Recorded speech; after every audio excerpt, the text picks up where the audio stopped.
Hello everybody, welcome back.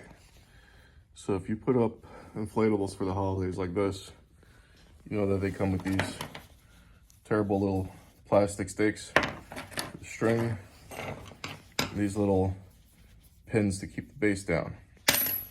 Well, do yourself a favor, upgrade to 10 sticks like this.